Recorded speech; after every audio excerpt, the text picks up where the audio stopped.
Oh, fuck here.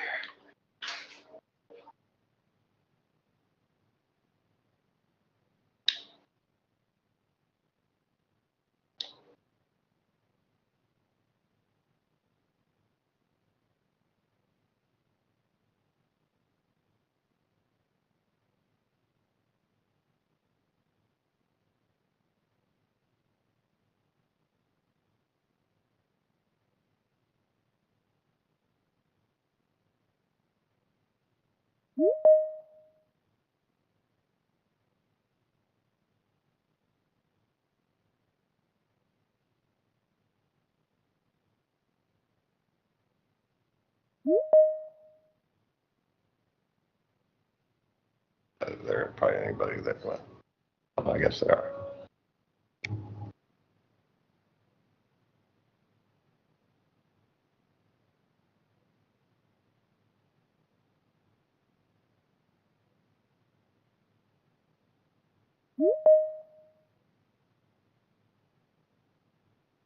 Okay. You are?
Good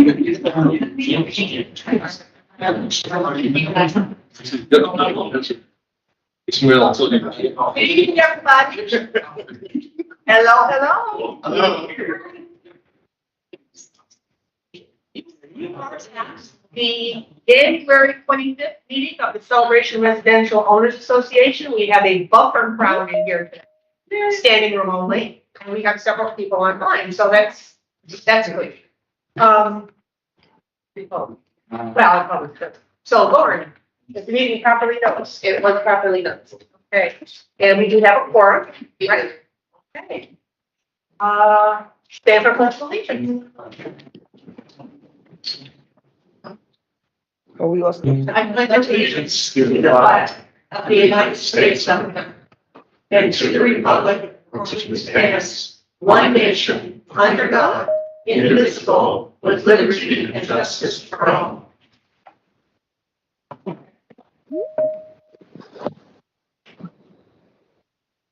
All right, the next item on the agenda is owner comments. We will go in the order in which you signed in. Or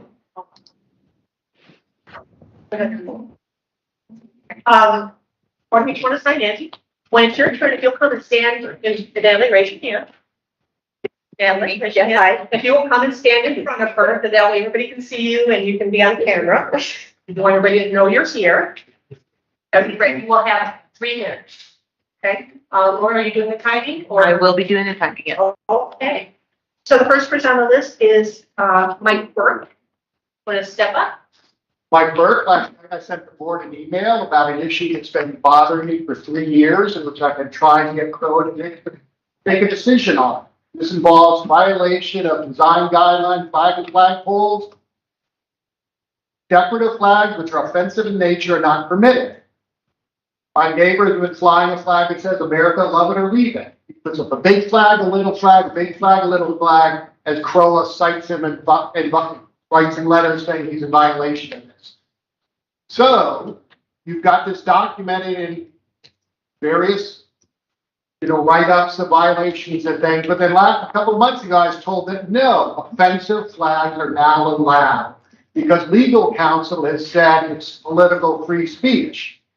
I believe this decision is wrong because homeowner associations can control free speech. Homeowners associations are not state actors. They are private groups. And when we buy a house or condo here, we're signing up to abide by the rule, which says offensive in nature are not permitted. So I'm puzzled at why this decision has been made this way. Why it's been made in secret. I looked at the Architectural Covenants Committee minutes. They've got pictures of the flags. It looks like it was teed up for discussion. Nothing in the minutes. I've looked at other sources. Where was your decision documented? Why hasn't the community been told that offensive material is now permitted?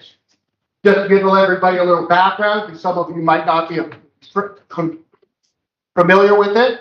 Love it or leave it. You can look at a sign from North Carolina in 1971. It says, this is Klan country, love it or leave it. Is that now permissible? What kind of, this is what? I didn't This is Klan Oh, country. Klan country, I'm sorry, I didn't hear what you said. Okay. Okay, is this now permissible? Can I leave a nativity inflatable in my yard all year round? Because I believe Christianity is better. If somebody's a Wiccan, can they plant an upside down cross in their yard? Where are you going to draw the line? I was told pornography won't be allowed. Well, right now we've got people putting up images of themselves in social media doing all sorts of things. So who's going to define pornography for us? You've created a situation where it's a free-for-all. I'd like you to reconsider your decision and ask council to go back and look at case law in Florida and across the country. Because in California, just last week, there was a decision allowing the homeowners association to tell a neighbor to cease and desist with the display of this flag. So it's that same thing. I am sure it's that way in Florida, and we should be able to enforce our policies. If not, start documenting what's allowed, what's not allowed, and let the chaos begin. Thank you. Tom, did you want to respond to that? Oh, sure, happy to. And thank you for the question because it's a good question. This gentleman is Tom Slate, he's our counsel. Yeah, so for the group, my name's Tom Clayton. I'm general counsel for the association, and I reviewed what you've talked about, which is whether or not a flag with the words "America, love it or leave it" is considered to be an obnoxious flag, an offensive flag, or a nuisance flag. And based upon my experience with the courts in Florida, most judges are going to say no. And here's why they're going to say no. Because there's no swear words in it. There's no imagery in it that anyone would find to be obnoxious or offensive. While the message may not be welcomed by some, there is to some extent the ability to display messages to the community, as long as they are not deemed in and of themselves to be offensive, obnoxious, or for example, discriminatory. You gave a specific example of a 1971 flag where it said this is Klan country. The first part of that sign or flag is the offensive part, and that would be deemed to be offensive to anybody because it connotes or represents a group that has discriminatory views towards several protected classes, and therefore it's deemed to be offensive in most cases that I've seen. And so to that extent, comparing what you said about the 1971 Klan country flag to America, love it or leave it, I don't think is really comparable. The bottom line is there's always going to be a little bit of disagreement on what is an obnoxious or offensive flag or other kind of sign. But the fact is that from my experience in Florida, most judges will not find that to be offensive. If we took enforcement action, we would likely lose. The consequences of losing are worse than what I think you're asking for, which is not to take no action, but to take some sort of action. There has been some effort to research this and document this, and the association and the board did take your concern seriously. But on my advice, my recommendation is that we would not prevail in court. And that's the standard by which the association would decide whether to bring this action in front of a judge. And I know you may disagree, but that's the answer to your question. Why did we not take this further than we did? And I'd like to ask, in about 3 minutes, but then document what you decided. Make it public. Let people know what you decided to go. You may think it's not offensive. A conservative judge may not think it. But an African-American judge who grew up near Rosewood, which was burned to the ground and the people terrorized out of his community just a few decades ago, might find it. Point of order. Go to the next person. But thank you for coming in and let everybody hear what you had to say. So no action to be taken. We will talk about it. Thank you. And we can schedule that as a discussion last time. Absolutely. All righty. Mr. Searcy is next. I'll call you in 3 minutes. My name is Clint Searcy, I'm currently chair of the rec committee. And a couple of the items that we've been working on are on the agenda tonight. So I wanted you guys to know that we're here to support discussion. We were challenged with 2 particular programs to get done first this past year. One was the tennis program and one was the soccer program. We went through the RFP process. Everybody was well studied and made decisions or recommendations to the board based on what we felt like were the best ways to go. And I'm just here to support those votes tonight. If you guys have any questions, I'll relinquish that time. There's a couple of us here tonight to help with that. But we appreciate all you do, and we're here to answer any questions for you. Excellent. Thank you. If I have some. Sure. Not now. We'll wait. When we get it. We'll get there. Next. So don't go away. Okay, next. I apologize, I can't read this name, but it's 2319 celebration block. Yeah, that's me, sorry. Okay. Terrible handwriting. So do I. Hi, everyone, I'm Corey Koenig. I'm here with my fellow island villagers tonight, because we saw on the agenda, a topic that we've really been eager and waiting for, which is the timeline in terms of opening of the amenities. So I just want to reinforce that we appreciate kind of the open communication that this board, and Lauren in particular, has sort of maintained with us in terms of managing our expectations to date. But it is time. You know, we've all moved in, and the amenities still aren't open. And we just hope to get clarity, hopefully some good news relative to when they're going to be open. Again, we've gotten a lot of different perspectives because there are so many different entities involved, whether it's CROA, the Celebration Company, streetlights, etc. So hopefully you're able to provide that clarity tonight, and get some information. And again, we're here to support that item on the agenda tonight. Support. Debbie, come on down.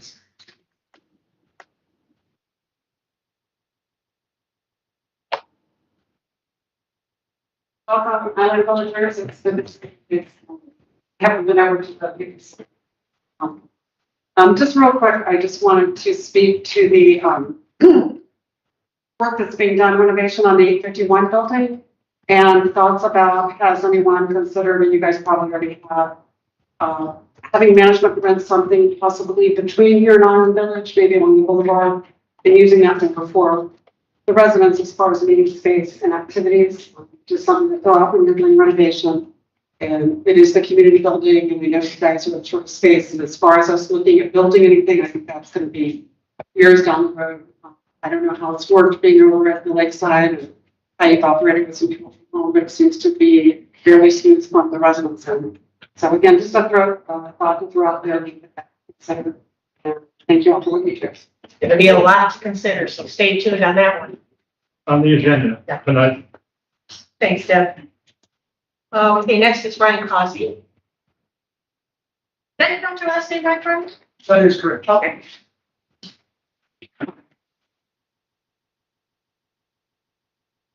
No worries. We're not going anywhere. My name is Brian Causey, Exquisite Lawn Care. Currently, we take care of Deerwoods Park over in East Village. And we've been trying to come up with a plan for that park as it's really in bad shape as far as just missing plant material, overcrowding the trees, all kinds of stuff. So we come up with the suggestion of a pollinator garden for half of the park. and the other half of the park to be more of a Florida native type of park. In doing this, we met with, gardening club, we met with, the ARC board, and, I think we have the support, both of those entities to try to create something that will help unify the, community, where the garden club could adopt one of the beds in this park, maybe the Boy Scouts of America, the Girl Scouts, or other public, organizations within town. Exclusive lawn care would still do the weekly maintenance to make sure that everything is kept up to celebration standards. But they can use those adopted beds as volunteer hours or projects, things like that. We're not asking to remove everything in the park and rebuild from the ground up. This is pretty much already desolate, and we need to, regardless if we move in this direction or another, we need to replant almost the entire. Natalie, you're on it, I assume? I am. Just wanted to make Boarded it. this morning. Great, thank you, Brian. So just to be clear, this should be garden club and not a community garden. Yes, ma'am. Thanks. And what's a pollinator? Like a What are we butterfly. pollinating? It's like a butterfly garden. Okay. Thanks. One line. And it's just flowers, there's no structure, there's no Gotcha. netting or anything. Yeah, just flowers of that butterfly. Adriana, and I apologize, I can't read your last name. No? Okay. That'll be awesome. Okay. That's all. No one else has checked the list. Is there anybody else we don't feel that they want to say something before we move on? Okay, anybody? No. It's a good time to have eyes in the back of your head for several reasons. So, okay, so. Do I have a motion to adopt the agenda? So move. I'll second. I would like to add two things to the agenda. One of which is a bank resolution for our local bank areas, regions. As you know, Bill is our treasurer. He does not have one of the forms of identification that the bank requires in order to keep him on the account, so, we're going to have to remove him. But in just another month and 2 days, we're going to be reorganizing again, which that's not a big deal. So there's that. And then the other thing is we have received a list for management of residents in non-compliance that we didn't have before, so we'll be adding that to the agenda as well. Does anyone else have anything that they would like to add? Or strike? Okay. No further So discussion? if I need to modify my motion. Yeah, David. I'm sorry. The amendment. I'll modify to accept those, or to add those two items. Great, thank you. Okay. Now, Oh. yes, all in favor? Aye. Anybody opposed? Next, approval of the minutes. We have the minutes from December 14th, the minutes from November 16th. Give a motion to approve the minutes. I'll make motion to approve the minutes. I'll second. Any discussion? Any last minute corrections, additions, something? Okay, all in favor? Aye. Anybody opposed? Next, financials. Who's going to carry that ball? Bill? Lauren? Jennifer? Absolutely. So first off, I would like to introduce our new finance manager, Jennifer Rowe. She works, we stole her from corporate. So she's been doing an amazing job to begin with. We had our first finance meeting yesterday, which went very well. So we welcome her aboard. Jen? Thank you. Happy to have you. Thank you. I apologize, I don't know the form, so I don't know. So your operating fund, your cash balances for operating, your cash for replacement. As of the end of November? November, yeah. Okay, that's right. So, these are the cash fund balances as of all the accounts. So basically is $1.6 million. that what we're looking at? Are you looking at Yeah. specific accounts? 1.6 for operating, For 1.5 for replacement, and 3 for capital.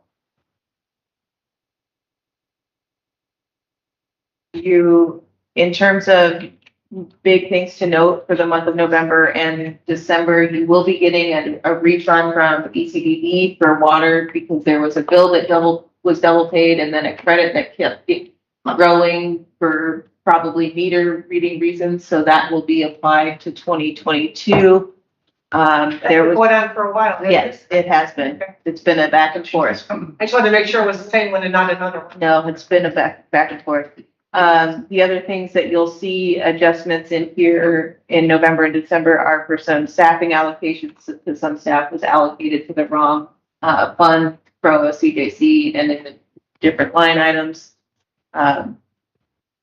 Overall, you're looking at about a $700,000 loss for the year in your CROA operating fund, but that was not unexpected, given the landscaping contract change, the staffing changes, the inflationary environment, and everything else. So you're still in a good cash position. Okay. Anybody else? Do you have anything to say, Bill? Mr. Treasurer? Just on the financials, we've had difficulty getting signature arrangement on the investment plan. So there's still a couple of options that we discussed last night at the finance meeting that'll make it somewhat easier. So we should have something fairly soon, something invested. I mean, it's kind of embarrassing to say that after 27 years, there has never been an investment plan for the reserves. It's only been in savings account. It's a savings account, but checking. But either way, we're not making any money on it. And the finance committee has come up with some plans to go forward and put some of the money in the reserves. I'm not sure that's exactly true, Bill. Because when I was treasurer, I used to get a report from CCMC, and there were brokerage firms listed on that piece of paper. So I know that they were investing. But then what happened because CCMC had their principals on those accounts, so they controlled everything. When Grand Manners came on board, they didn't want to control any of that stuff, so they dumped everything just into like a holding account. And after that happened, when I was treasurer, I mentioned to Brian, we really need to get some investment advice in this and put it back in something that's going to get us more interest. But I did have some questions about the process that we're going through. I don't know if this would be a good time to bring it up or not. We'll save that for later, but I do have some questions on the process and stuff. So anyways, but thank you for that. Okay. President updates. Have a good day. But thank you.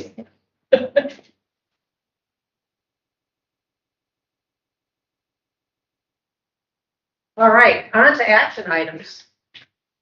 This next group of action items, there are 7 of them. I'm working off 2 agendas here. There's 7 of them. These are items that are routine in nature. So generally what we do is clump them together so we don't have to look at each one individually. So do I have a motion to approve these 7 consent agenda items? So moved. Second. Second.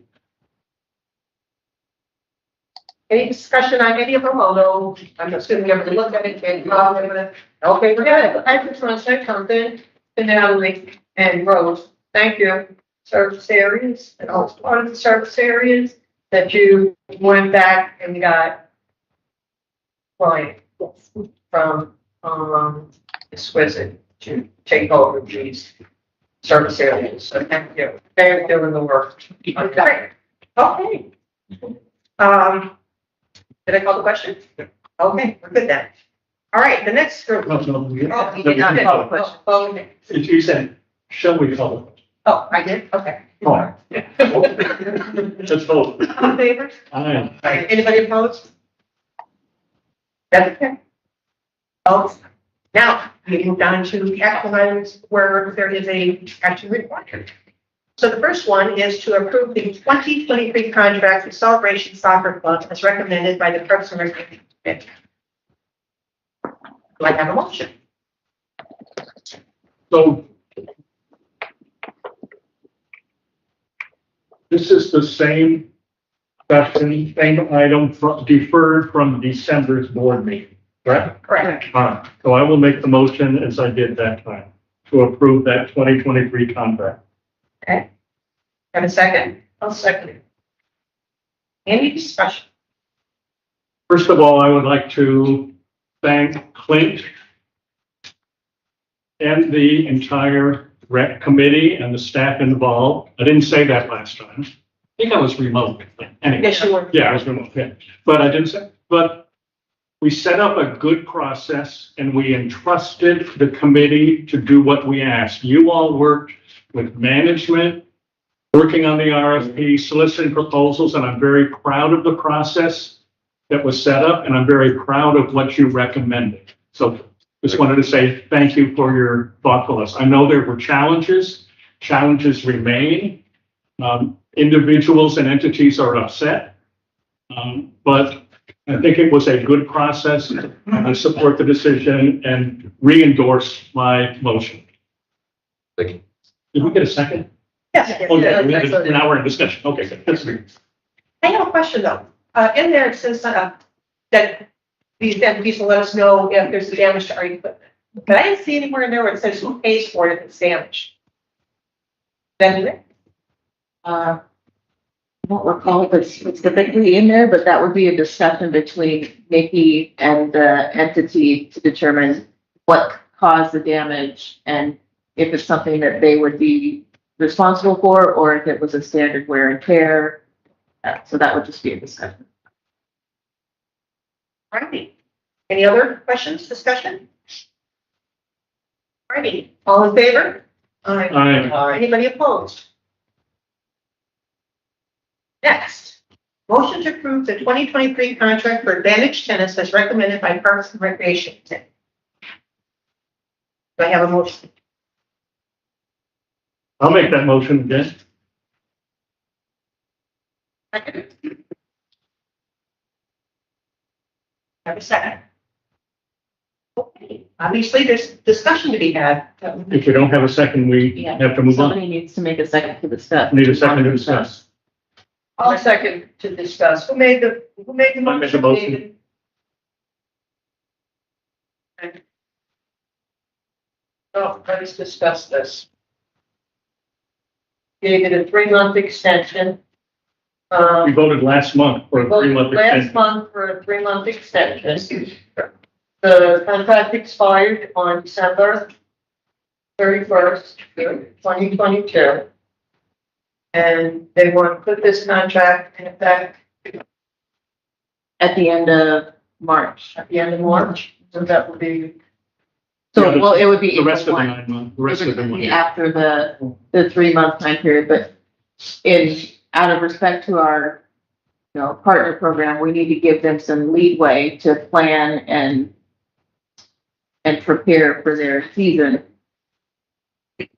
What's not the rationale for doing 3 months to make sure that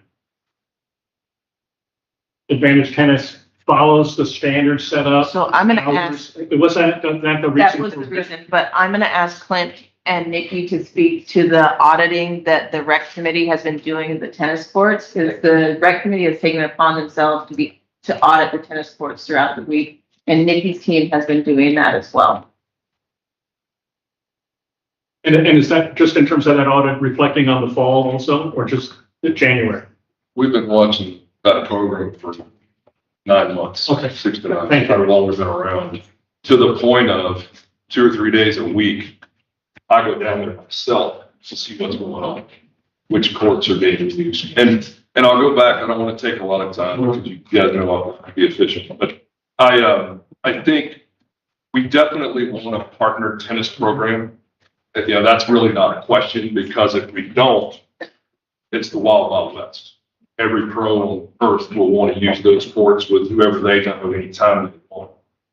We clearly have a bit of a tennis capacity problem. We only have 5 courts, but our our tennis partner program is not entirely responsible for the consumption of those courts. And I'll give you an example. On Tuesday mornings and Friday mornings, if you want to go play tennis with your friend between 8 and 10, it's hard to get a court. Okay. Well, we got a CROA that teaches on 2, but we also have community run programs on 2 more. So there's a men's group that's on 2 courts. They've got 20 people out playing on Friday. So if your intention as a resident is to go get a reservation and play tennis every Monday, Tuesday, Thursday at 8 o'clock in the morning, it's tough. I have not found that to be a problem on those other days. It's just it's a tight capacity, 8 to 10 on Tuesday and Fridays. Otherwise, you can play every night. I go up there and play with my son at 7 o'clock at night. There's nobody, So going back to the partner program, we went through an RFP process. And for those that don't know, every 3 to 5 years, we review a partner program. So we open it up to the public. If someone else wants to bid on it, they have the opportunity to come in and tell us what they have to offer. I don't want to, you guys can comment too. We found several programs that were interested. They were just in it for the money. They didn't want to do the kids programs. They didn't want to do the summer programs. There were so many things that the partner that we chose offers, in addition to a relationship with the high school, which helps our capacity problem. So I highly recommend that program. I've been paying attention to it, and some other members of the committee have too. If we had 10 courts, we would never have a capacity problem, but we don't. Right now, we're focused on pickleball, and that might bring a little bit of relief to tennis, actually. So I think our vote was to move forward with this program, and in our last meeting, it came up. This is these people's livelihood. It's not fair to wait to the last minute to tell them whether or not we're going to continue our partnership with them. So that's why I encourage you guys to look at it tonight and came tonight. So if you had any questions that would keep you from voting yes for the recommended partner, I'm here to answer, and these guys can answer too. The only thing that troubles me somewhat is we extended for 90 days so we could gauge, if they were keeping in line with what we had requested as far as scheduling and not picking people off and whatever. And I understand that you spent, a previous month doing that. But is a month enough time? 9 months. No, none. This is a hot topic, as you know. Oh, wait a minute. No. We extended their contract for 90 days, which would be the end of March. Correct. Because we wanted to make sure that they were going to adhere to the new stipulations of the contract law. I understand that you've been monitoring it for the last 30 days. No. The last 9 months has been monitored. This topic destroyed the last record. This was something we were challenged to focus on. And that's a management question too, because they've got eyes on it all the time. I don't see a problem, and none of our committee members that have paid attention to it do either. But again, like I said, you want to play 8 o'clock on Tuesdays and Fridays, that's tough. It's a tight time. The rest of the time, we got plenty of capacity. The other question I had, so I noticed that there's a flat rate for the month. And because CROA is my life and I have nothing else to do, I went and I Googled how much it costs to rent a tennis court for an hour. And the average cost is $16 an hour. And calculating out, saying that they used, and it's probably more, each court for 8 hours a day, 2 courts, however many days, 5 days, whatever. The rate that you're charging per week is just slightly more what they would have to pay per day to actually go out and rent a court. That seems a little expensive to me. Couple of comments there, if I may. The number that was presented to us based on USDA was 10 to 12 hours. So that was just presented to us. I can't confirm or deny. The other thing that you have to It was during one of our discoveries. During one of your discoveries, Yeah. And I think Arnie, Yeah, Nikki and I have been in conversation with USTA about what the average cost of rent a court in the area. Okay. the other consideration is, it's Florida. Nobody really wants to take a lesson at 2 o'clock. So, it's morning hours typically that people want to take a lesson. They're probably not getting 8 hours on a court ever. But it's an average. Anybody else have any questions? Just to clarify the 1 month, 9 month thing. I know that was a concern at the last board meeting, which is why it's deferred for 3 months to take a look at it. What we did not raise as a board, my recollection, is to ask, how had it gone for the last 9 months? And so that's the report we're getting now, that it has gone fine. What we had been hearing over months from other residents is they're violating their terms. But in fact, from staff review, that's not the case. Is that a fair statement? Nikki, Is that a fair statement that from staff review, there's not a problem with them going outside the lines? No, we're taking over all the force. Telling people they can't play. Well, it's good, that's not a state, it's, I usually put it there. Notifies me if there's a private instructor on property, so for example, this evening, we had a resident teaching lessons of courts, so I think some residents get confusion as well, because some residents are bringing their own private instructor to the property. And they might think that's the partner program overstepping their bounds. Is that Correct. right? Correct, so the, our contractor is notifying us about this, try to send it to them as soon as possible. So in fact, the contractor has been in compliance over the last many months. Is that a fair statement? The contractor. But Yes. Yes, that's a fair statement. Advantage Tennis has been doing a good job. Yeah. Okay.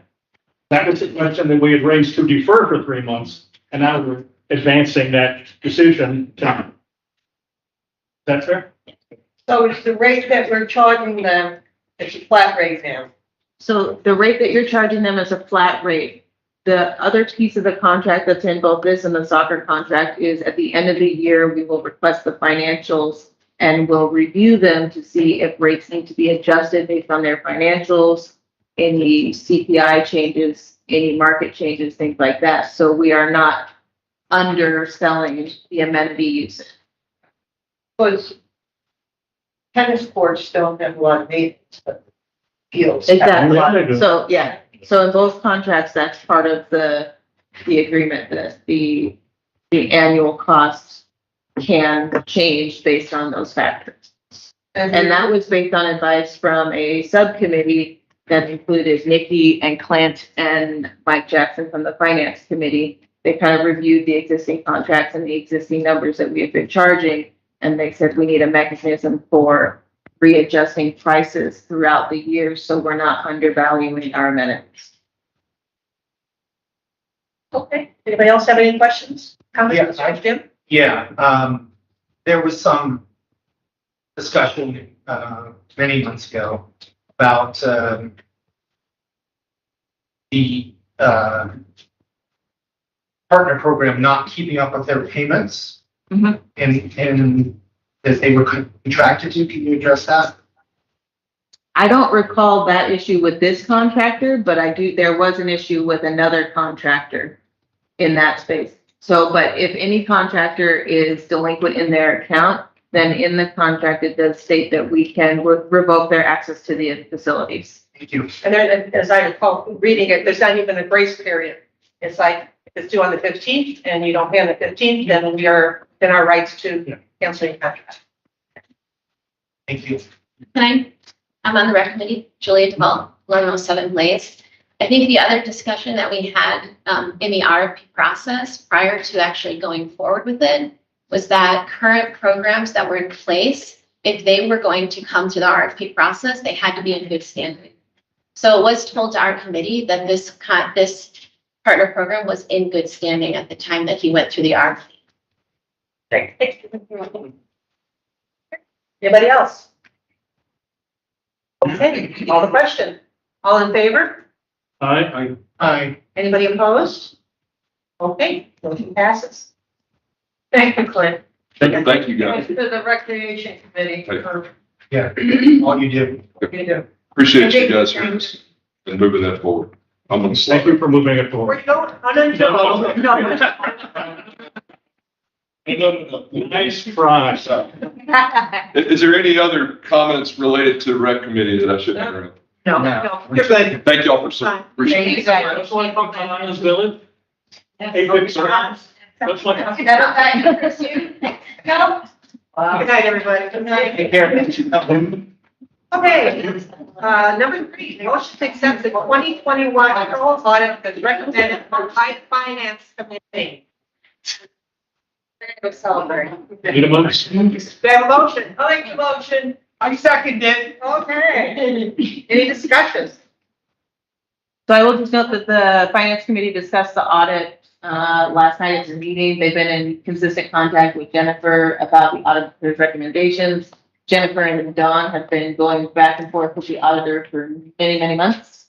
And I think we're finally in a good place. We buttoned up one final big number that we weren't quite sure what it was, with Brian Kenzel's help. So I think we're pretty good. Do you have anything?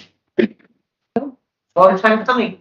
And it's January, so it's also time to start thinking about the next audit. We've already started that. Okay, good, thank you. Okay. So. Are we gonna move on to the next one? Excited? Okay. Just think great. Okay, so.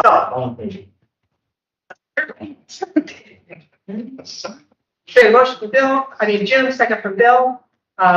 No, I made a motion, Jim seconded. I heard that. You almost quiet. It was quiet. Wrong section. David, Celia, first one. David, Celia, the second one. Celia and Jim, the third one. Yes. Okay, discussion over. All in favor? Aye. Anybody opposed? That motion passes as well. Next, motion to approve the live karaoke contract with the Metropolis Production in the amount of $5,500 as recommended by the Special Events Committee. I'll make the motion. Second. Any discussion? Liz, when is this? Oh, sorry. All this combobulated. Yeah. Wednesday, March 15th, the week of spring break. The late time? Yeah. So the only discussion. Even if you can't sing, you will sound great. Oh, I know that. Oh, what's it called, those things that does the correction if you're flat and whatever? No? In the band, and I backup. Oh, so you just turn your microphone. So it's a line, it's a line. Just hold it out here like this. Yeah. Thank you to you and your team and the Special Events Committee for thinking differently in addition to what we already do. So thank you. Just a comment, and looking over that agreement that you have with them, town hall is mentioned, and manor suspension, nowhere on there does it say anything about CROA. Doesn't say anything about Celebration Residential Association. You know, the contract is with, Bob. I'll have it. Because, so it's not them. Okay, anybody else? All in favor? Aye. Anybody opposed? Okay.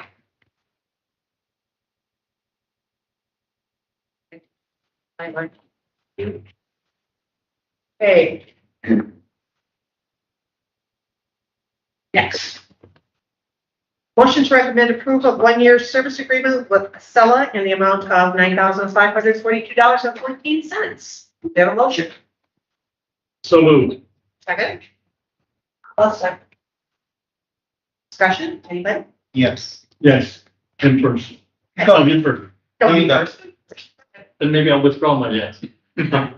I just want to talk to this because when I was leading the technology committee, we looked into alternatives. The reason we looked into alternatives was not because of anything from CROA, but CCD, who we allow to use the system as well. And so recently, Salesman. So, for those of you who may not, what we're talking about is the software that we use, like, for lack of a better term, self-serve. So that little thing that's on your iPhone, if you see a light that's out, or if you see a big pothole in an alley or whatever, you can take a picture of it and send it, and it'll get taken care of. So that's what we're talking about, the contract for that, so. Right, and so we did some work on that. There wasn't a recommendation that came out of that work. It's been brought up a couple times. I'm the liaison to CCDD, so it's been brought up a couple times. They have specific things that they said didn't work. I talked to a number of people tonight on staff, and that does not seem to be accurate. So just in terms of context, when whomever decided to do cell service, they found this product with a Acela where they kind of had to jerry rig maybe that's not fair. Yeah, I don't know whether that's true. I think there's kind of like a urban legend around this a little bit. Okay. Where there's a story, and I think if you actually dive into it, I don't know if Jose, are you prepared to talk about this? No, you can say that. So I received the last email. You might want to talk up, Jose, can you talk a bit louder, Sue? Yes, the last thing we did was get a new contract and then look at an alternative to present it in an email, but we haven't gone through that per month. Okay. So self-service is functional for what we use it for. It's not as robust as one might want for this kind of a system, but it's functional for what we use it for, and we have granted access to the CDD. They have administrator rights, so not complete rights, but they do have administrator rights, so they can move things around, they can run reports, and they can look at things. We've even granted user rights to our vendors, specifically Exquisite and Benchmark, so we can assign things to them directly. I'll say with that, I'm able to log it and sell them in the morning, and I can catch things before they to me, so that sometimes they will assign them to me, and I can just go ahead and mark them. Nice. So what this product does is for the resident makes it easy. Because you don't have to worry about, someone talked about the alphabet soup earlier, you don't have to worry about who was managing what, you put it in there. And sometimes the system itself already knows that it goes to the CCDD, and otherwise CROA would assign it out to wherever it needs to go. Yeah, so there's CROA's the manager. There's different categories that you can select when you're submitting something like maintenance, administration, CROA board, landscaping, CCD, irrigation. So those things, it gets filtered through those things and it gets assigned to a staff person. If some things go directly to the CDD, I would say the majority of things that are for them go there. But, a handful of things throughout the week we get that are truly CCD issues. So we reassign them to the CCDD staff member that we are aware of that's responsible for those. So this contract that we have ends, April? And so in the meantime, you're looking for, you're constantly, it's just like the tech country, you're constantly going to look for something new. Okay, so this is meeting our needs. So the question tonight is, do we want to go ahead and approve this? And if we find something better, we might shift out. So at this point, you're recommending that the CJC board approve this because this is a CJC expenditure. So the CJC board will in March to do the final approval. So we still have another stopgap before we even get to April's renewal. Right. So Okay. we can say, we're looking at a couple different things for a replacement for this. We'll probably be trying to beta test that with some of the board members and the tech committee in February-ish, but at least to have as a backup to have this in place, I think is important. So knowing that, go on. I was just gonna say, the front end that the residents use, has got nothing but compliments. Everyone likes it. Right, it's We have great. never had any complaints from residents about that part of it. So what we're talking about is the back end, where the people actually work on it, and specifically, as we mentioned, CCDD had a specific problem. So knowing that this was on the agenda, we asked for just what's the response pattern? Because the rumors are going that you put something in and people, and whoever's behind the scenes is unresponsive. And so, you generated a slide for the board. I don't know if that's public, but it shows that those that went to town hall over the last 3 months had 136 submissions, and all but 3% are either complete. 87% of the 100% are completed. 10% are in process, and 3% are submitted and not yet responded to. And the clarity on that one is those were submitted in the last couple of days. So it's kind of fast to respond. Those that went to CDD were higher in number. They were 176. Average time to close is 24 days. 61% have been completed, but 36% are submitted yet not responded to over the last 3 months. And again, we don't know what that time period is, but that's that's over 176. So that's like 60 that haven't been responded to. So the fact is CROA has been very responsive, and it looks like that's not true for a partner organization. I also understand that they are looking at their own software and go totally separate. For clarity, all of us as homeowners pay that budget too. So I think that, I'm not on the CDD board, but that seems to me to be an unnecessary expense on their part, which goes back to us as the ones actually paying the bill. Lauren, if we could just reach out. I will be happy to do that. We have Mark and see if they need any additional training on this. Great. So we can close that gap and make that gray portion tiny. Save that and us some money. And save all of us some money. And this is, this motion to approve for 1 year is less than $10,000. To me, the ease for a resident, and as a resident, when I have filed, I don't worry about who does it. I just want to get it off my plate. I saw something I don't like. I've seen rotten wood, lights out, whatever. Yeah. Fallen trees. Yeah, and I think by the number of submissions, it shows that the residents are involved in this. Yeah. They do want to keep community beautiful. And it's, from a resident perspective, as I said, it's very, very effective. And I've gone through it. I go through it every day just to see how long it's taken. And I have noticed that the Island Village residents are utilizing cell service, so Good. very good. So we We have, could do a little study on that to see if there's a higher engagement rate by Island Village and the rest of us. we have a question on the chat, does CDD share any of the cost of cell service? And I think does CDD share the cost of cell service? And that is, do they do not. not. They do not. And then another comment, cell service is one of the best tools we have ever had in this town. I hope it doesn't go away. That's okay. We need some more tools like that. So that's just paid for out of the joint committee. It's the joint committee, yeah. Part of the alphabet soup.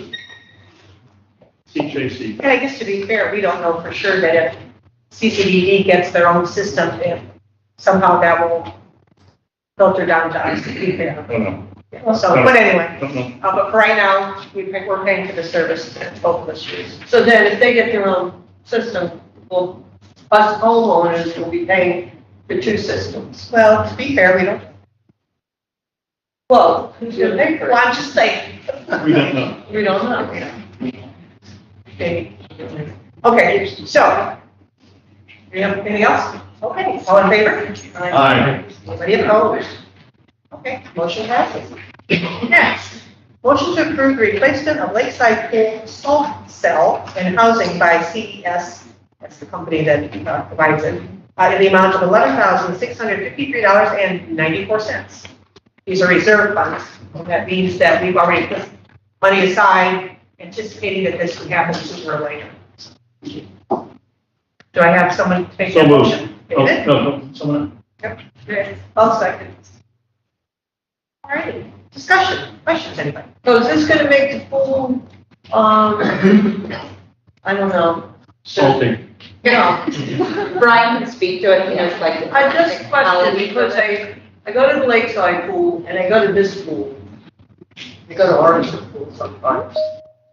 This pool is crystal clear and Artisan Pool is crystal clear and Lakeside. That's what this is part of the implementation of the pool. So it's gonna improve that. Correct. Okay. And so my reading of the document said that in our reserve allocations, we anticipated this to be replaced another year from now. Correct. So this was a little earlier than we expected. Correct. Okay. So I don't understand all of this, but my question is, are there different types of salt cells and housing? Is there something that's longer lasting, a better investment? I know nothing about I it. think the critical thing for this is preventative maintenance. There's been a lot of deferred preventative maintenance in the pools. So replacing the salt cell and maintaining it well and being on top of it is going to help it last longer and its life. So that, Is there anything with the salt cell and housing that we can do that would make it last longer? Brian, consider that. Pretty much, they haven't been maintained well. Oh. And, Historic. yeah. isn't that CES Alright. though that maintains it to some degree?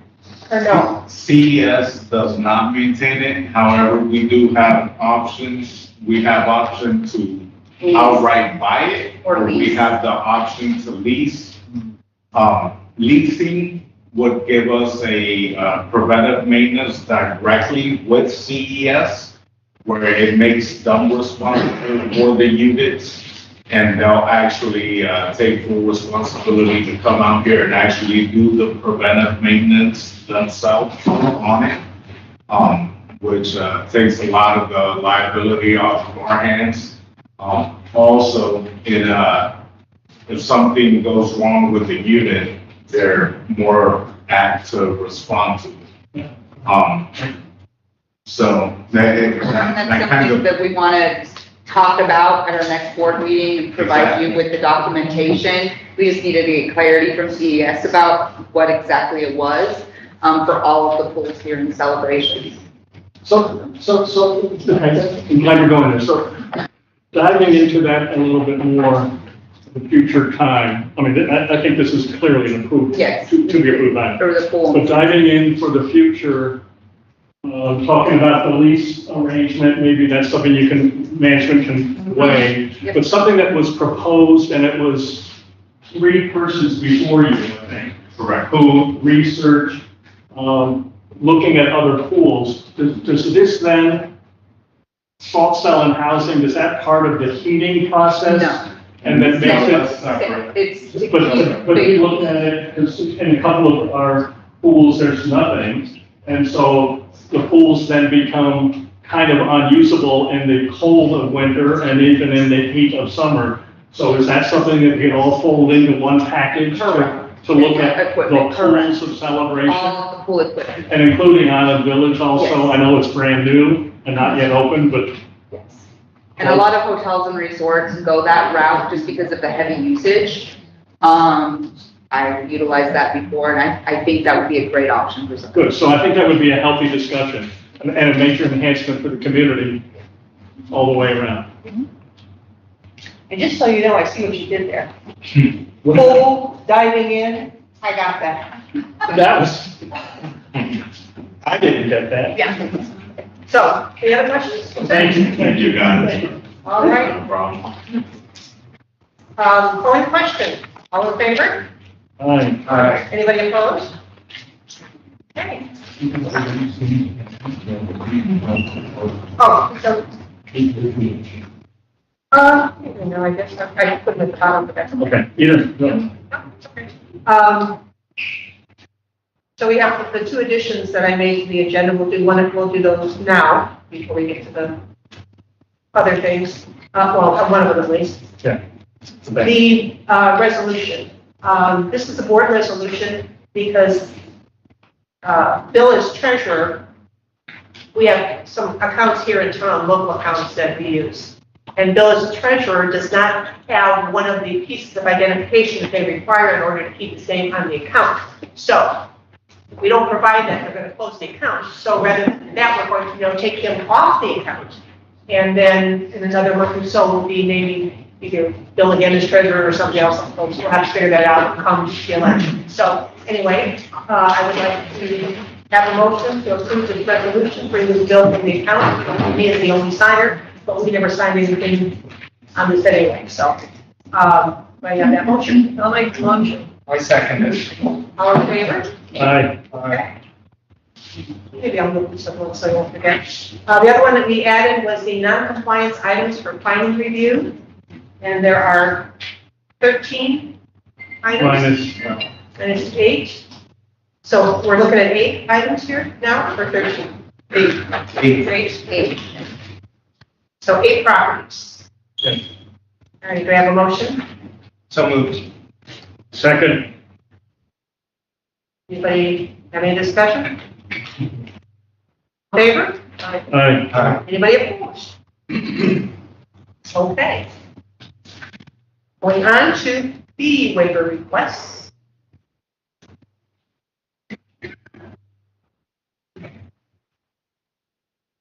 Any questions? Yep.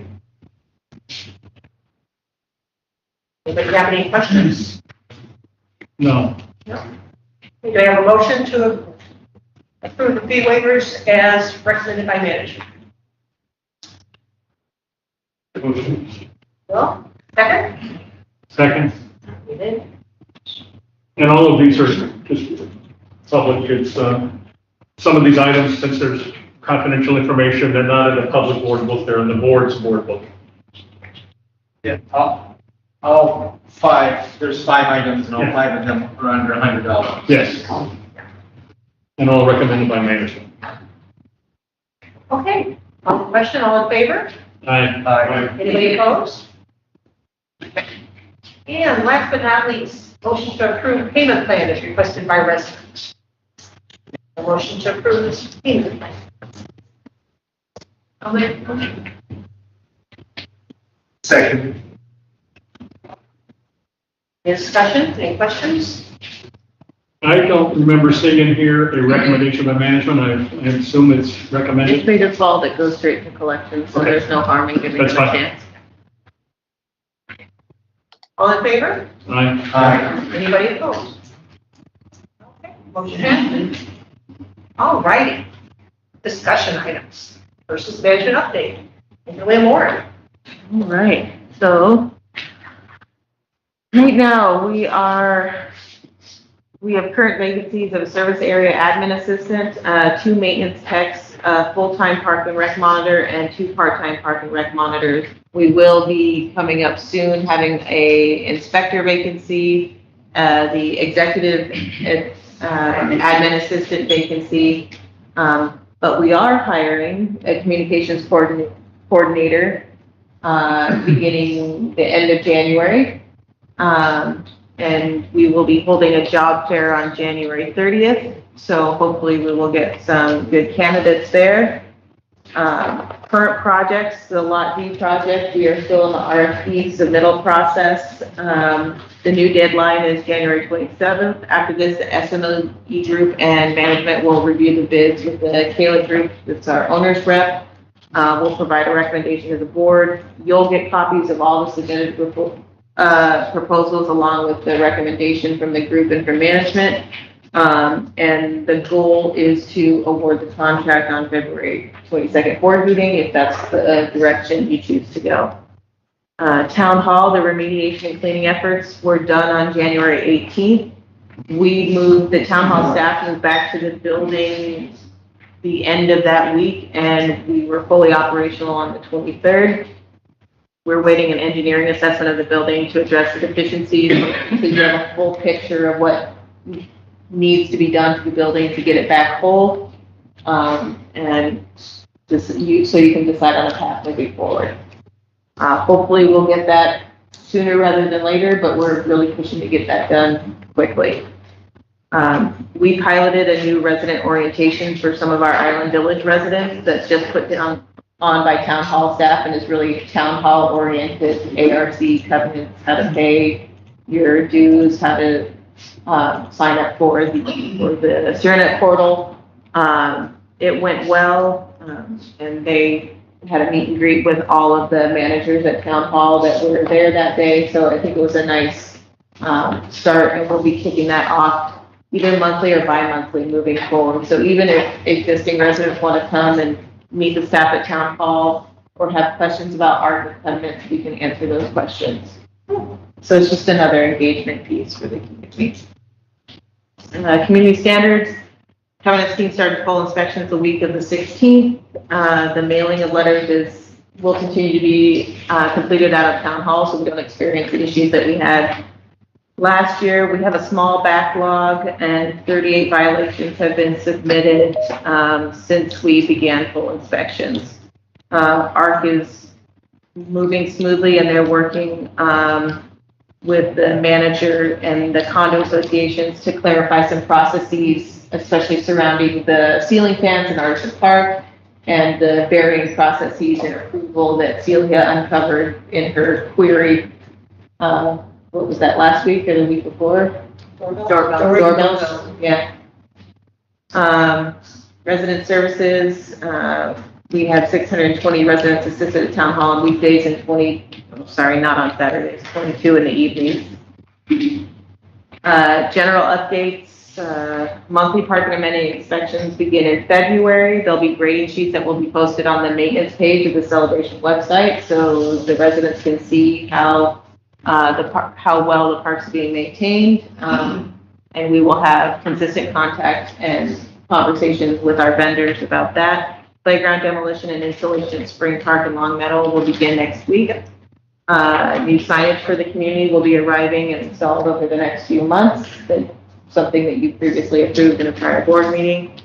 There are a laundry list of projects that were completed since the last board meeting and an equally long list of pending projects that were already approved, but just, they're in the queue to get started with our vendors. IT has a laundry list of projects that they have tackled and achieved and implemented. I think the one that positively benefits the community the most is the community Wi-Fi. That has gone live at Lakeside and at the CCFC, and that's their big push, is to push that out to the other amenities. Well, there is Wi-Fi here as well, so we'll get that finalized and pushed out. We're also looking at a RecPro replacement with an app that should allow for reservations of the amenities through the app, payment and approval without any paper processing, and it'll be a much smoother process for all the residents. The other thing is digital signage. That's the big one that's resident facing, and Jose was working on that this week, and we'll be getting that pushed out moving forward. Digital signage where? Digital signage?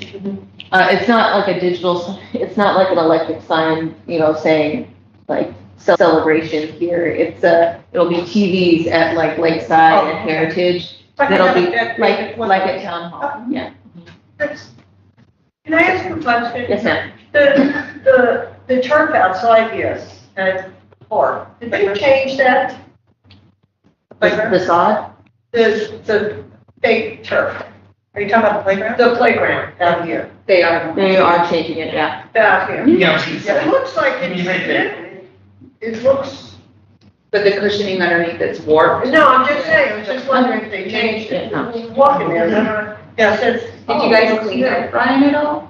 Yeah, we've vacuumed it. Oh.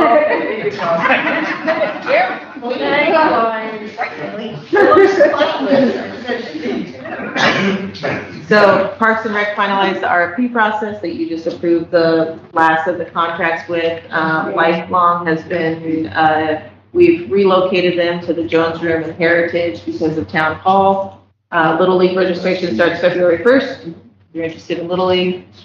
Porch and yard sale March 1st. We're going to engage with the foundation to provide a community-wide CPR class. Kids Night Out is coming up. The marathon is this weekend. And there will be farmers market.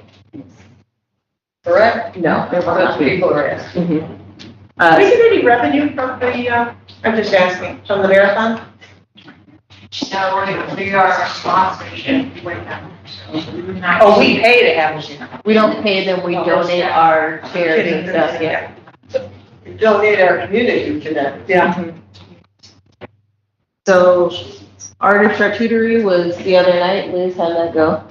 It was great. We had 30 people that did their own cheese and cracker board and learned how to decorate the trees and all that good stuff. But everybody that came had a great time. We'll have another Cleveland event soon. Father Daughter Dance is on the 17th, so sign up for that. Pups and Pints is on the February 25th, and vendor registration is now open. The service areas, all the landscaping contracts have been updated and approved by the board. Walks have already started with the new landscaping companies and the executive committees. There's some landscaping enhancement projects that will be happening on their reserve side, and committee meetings with Rose have been scheduled for February, so things are moving smoothly. Thank you. Thank you for a great report. Two things, one small and one larger. On the app that you're looking at for CROA, when you talk about app, we have residents who don't have apps. It has a web-based. Thank you. Because I think of, It has a what? I think of the flip phone. It's, the app also mimics a website, so if you don't have a smartphone or you don't want to use your smartphone, you can go online and Just want to be, and use it on want to be appropriate. The other one is on the new resident orientation. Your report talked about that, and you just cited it, and you said that is different from the Community Connections Initiative, which is done in conjunction with the CCDD and the foundation. The first rollout was a week ago. Both of those were in planning. When we were going through the process for a new management company, several asked, what do you do for new residents? And the answer was, on the website, there's a 16-page or 20-page PDF downloadable file. Here, that was the end of the discussion. So that's what initiated this. So some thoughts, and this probably, Lauren, goes to the person who's going to be starting at the end of the month, communications person. Three things come to my mind. One is filming it for those who cannot come. So if it's a 40-minute session, film it, they can click on it and hear it, or go back and hear the repeat. Second is have something like an online Q&A that addresses some of these. It continues to be confusing even for long-term residents, like who to go to for what. And then third is consider, like, you Google and get a quick YouTube video on how do I get an ID, or how do I, some of it may not be YouTubeable, but there may be something that ties in the new communications person, and you're already doing that, never mind. Quick ideas, David. Thanks for sharing. Yeah, we're doing how-to guides for ARC. We're doing how-to guides for the portal. We have a covenant. This is okay. This is not okay. Thank you. Yeah. Thank you. I'll be YouTubed then. Yeah. Do we want But you to did a great job. speak to what we're doing for new residents, but also, it's not just for new residents? No, it's for You want me to talk anybody. about community connections? Soon. Yeah. You want me to talk about Yeah, it? please. Okay, so actually David's the one that started us off as boards. I don't know if you call Pull it together and get the concept going. Yes, put it together, but the winner here is Amy, because she has really did an outstanding job. Oh, there you are. Yeah, she did an outstanding job putting the slide presentation together, getting me to figure out how to use everything. So on January 20th, they had their first community connections for existing residents, for new residents. They had it at the CDD building. Unfortunately, I couldn't make it, so Cindy filled in for me as the CROA part. So it's Kathleen Scipio, it was Cindy Swisher, it was Cassandra Starks, and it was Amy who got everybody together, and it was a success. And the next one is February 10th at the CBD building. There's registration for it, and they're going to keep moving forward. They may have 2 a month. They may have 1 at night. Residents that can't come during the day. But the first one was a hit, and this is the most important thing for all the new residents, especially our village residents that are just moving in, where you get to learn about all the groups that are in celebration and how you can be involved and what you can join. And what the Celebration Foundation is and what the CBD is and what CROA is.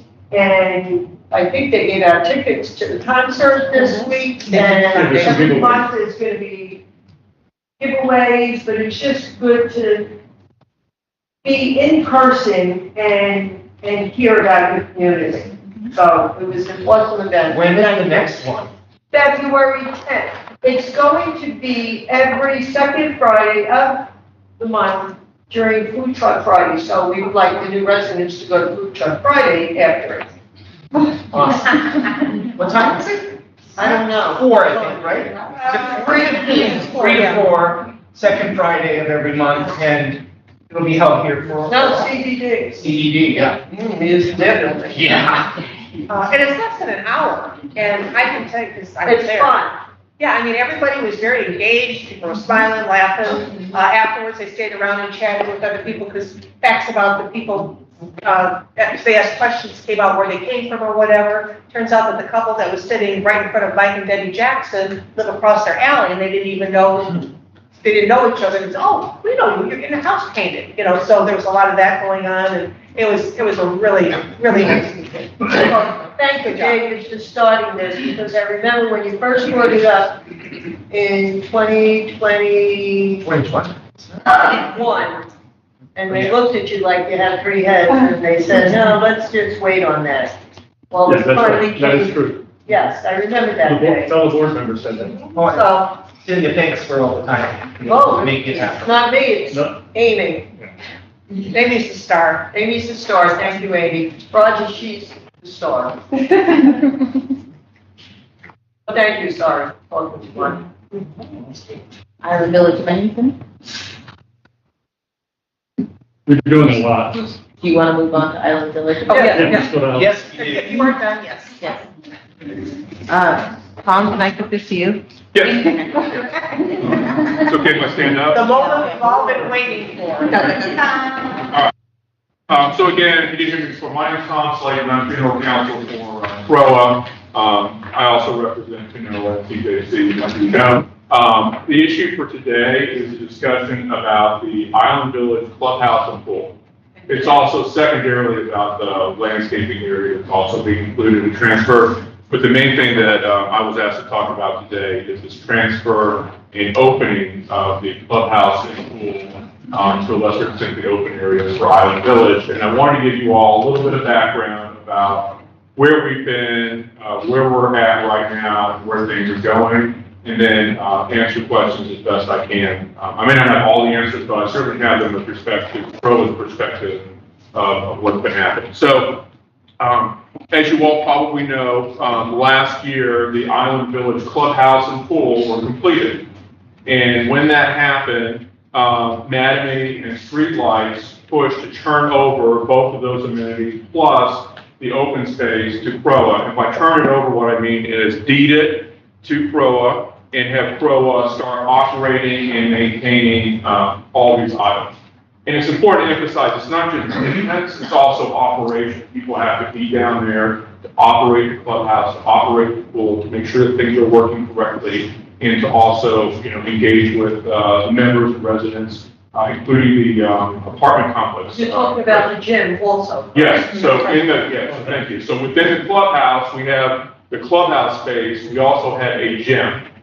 And I'm going to talk specifically about the gym in just a minute. So before the completion of the clubhouse and pool last year, there was some discussion with between CROA, Madame, Streetlights, and TCC, the Celebration Company, which is the community's developer, about when these amenities should be turned over to CROA.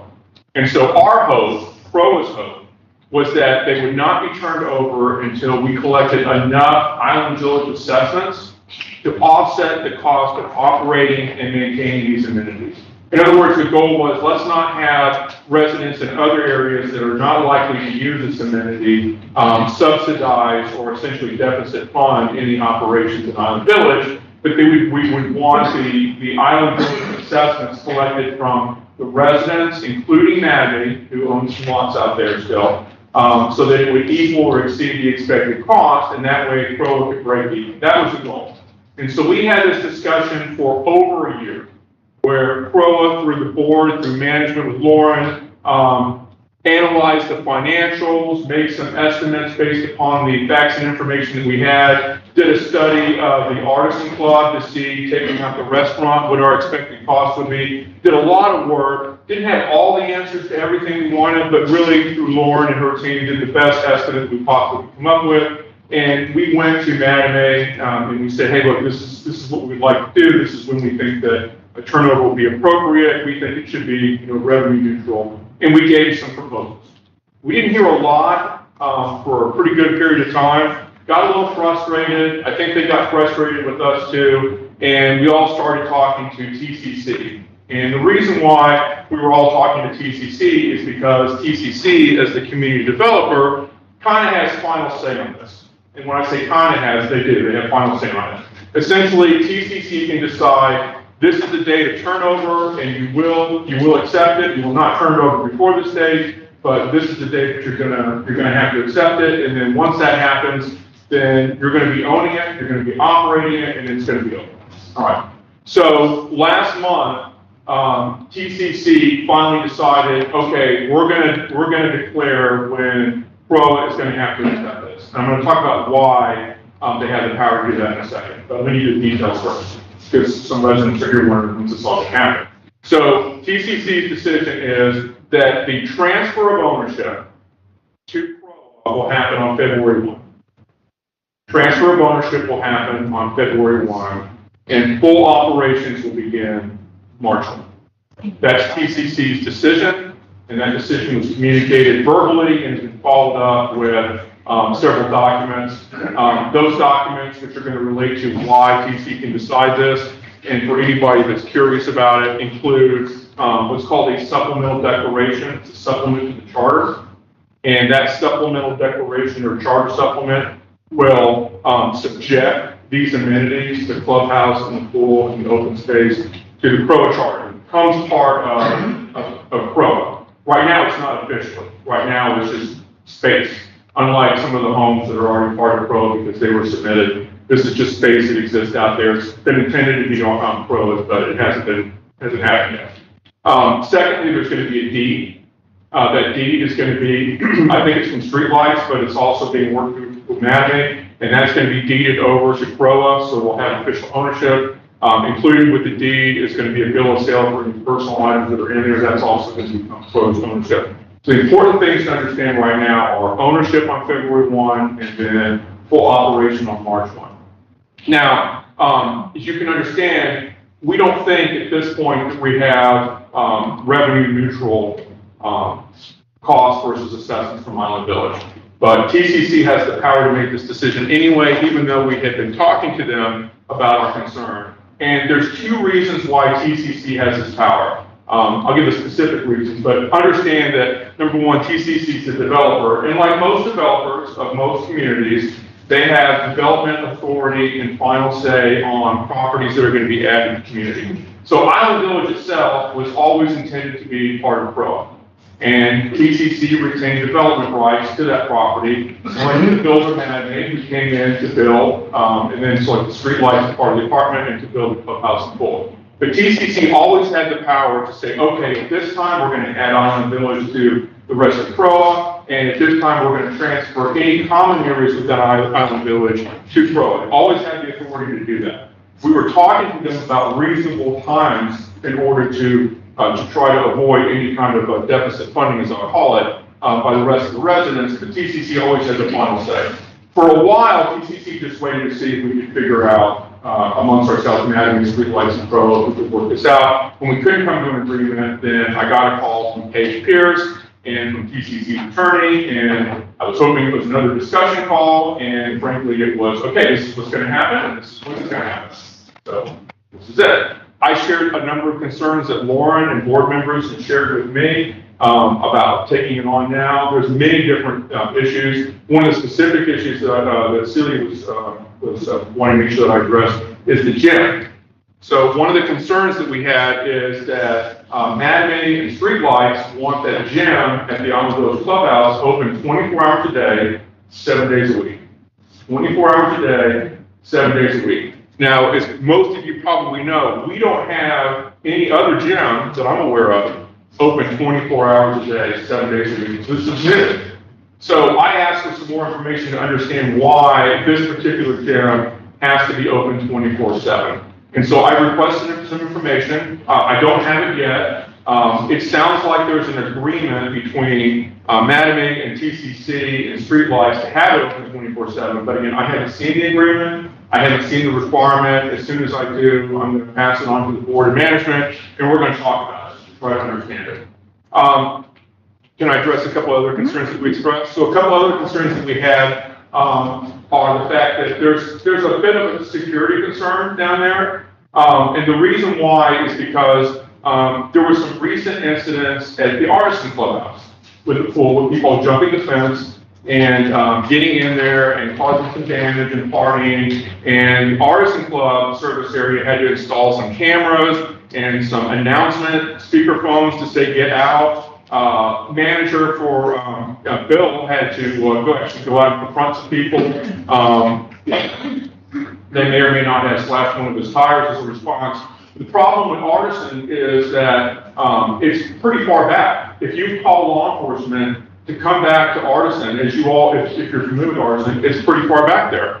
It's the same concern with Island Village. It's pretty far back. And so we're concerned that if we have a 24/7 operation for one aspect of it, that there's a concern for, monitoring that. The person that's going to be out there is going to be somebody out there to monitor it. How safe are they going to be? And then how long will it take law enforcement? So that's our concern. And I say it in public because I've shared this with Mattamy, and I shared it with Streetlights, and I shared it with TCC. And so I share it with the public, and I want you to know that we are concerned about that. But with respect to the ultimate questions, we're going to get ownership on February 1st, whether you agree with that or not. I cannot change that. We're expected to have full operation on March 1st. We're going to be discussing that because there is some discussion with the board about what full operation means. But we know specifically with respect to the gym, they're seeking 24/7 open access. Again, I've reiterated my concerns to everybody. So that's the update. I hope I've answered why. If you're scoring at home because you'd like to take a look at your charter declaration, you're going to be looking at sections 18.15 and 18.18 of the Declaration or Charter, which explains why TCC has the power to make this decision. And if you ever want to look at especially our village residents, if you're curious, there's a supplemental declaration in section 4.3.4 of your declaration that talks about TCC's obligations to Mattamy to open up these areas when they've been completed, when a certificate of occupancy has been issued, and when the architectural design approval has been given. Lauren and I asked for both of those. The certificate of occupancy approved, the TCC approved the architectural plans after completion. So if they were built according to plans, we recently received those. So those little check boxes or preconditions to turn over, we confirm those as well. If there was anything else that I thought was missing, I would tell you. I'm not missing anything right now. And so it looks like everything is pretty much in place. I've seen the draft supplement. I haven't seen the deed yet. That's the last thing that's the piece of the puzzle. We have to have the deed before February 1st before it gets recorded. I've been told that we'll get it before February 1. I'm just waiting on that right now. All right. So do I have any questions from the board? I have a question. Yes. So once we take ownership of it and open it, we own it, it becomes our amenity. Yes. And we run it like all our other amenities? Yes, you will operate it in the same manner that you operate any other amenity. The only question that we really have is with respect to that 24/7 gym. But the pool hours will be the same as pool hours here, the amenity center, the clubhouse will be the same as Heritage. If you want to have access to it, you need to register with Parks and Rec and rent it. It's not going to be open for partying 24 hours a day. Right, so to be clear, the only thing that they're seeking 24/7 access to is the gym. Everything else, they said, when I say they, I mean Mattamy and Streetlights, have said, could you please operate it in the same manner as your other amenities? Have they given any reason for wanting it to be open 24/7? Specifically, the verbal reason I've been given is that there was an agreement with Streetlights who built and operates the apartment. complex, and they promised that, they said that one of the sales pitches or commitments that the apartment complex gives to the residents is 24/7 gym access. And But so, if they don't own it anymore, how could, well, so that's the question. So is there a written agreement or recorded document that's out there that binds TCC, that requires TCC to bind us to that? That's the question. As I said, I don't have that yet, but I have asked for it from both sources, from Anime and from TCC. we also discussed barbecues. Tom, several things. Thank you for that thorough overview. In that month, from January 1st to March 1st, and I know management's already been thinking about this, it's getting things geared up for operations. These are facilities that are for 100% of CROA residents, just as Island Village, this is a question, just as Island Village residents have access to North Village Pool, Lakeside, this building, so forth. So it's not just for Island Village. It's, in practicality, it is Island. It'll be 99-point-some% Island Village once push comes to shove. Yes, you're correct. So the fact that everybody in the community, all CROA members are paying for the Island Village or his share of Island Village operations also supports that every resident in CROA has the right to use the Island Village clubhouse, pool, and open area, just like the Island Village residents are members of CROA and they have the right to use any other amenity. There was a discussion early on, is this going to be an exclusive amenity for just Island Village residents? And when the decision was no, then we understood there was going to be a shared cost. And that's very different from Artisan, which is something, that's a whole special arrangement. Yeah, so this is not, so even though I referenced Artisan, I was only referencing Artisan related to security issues.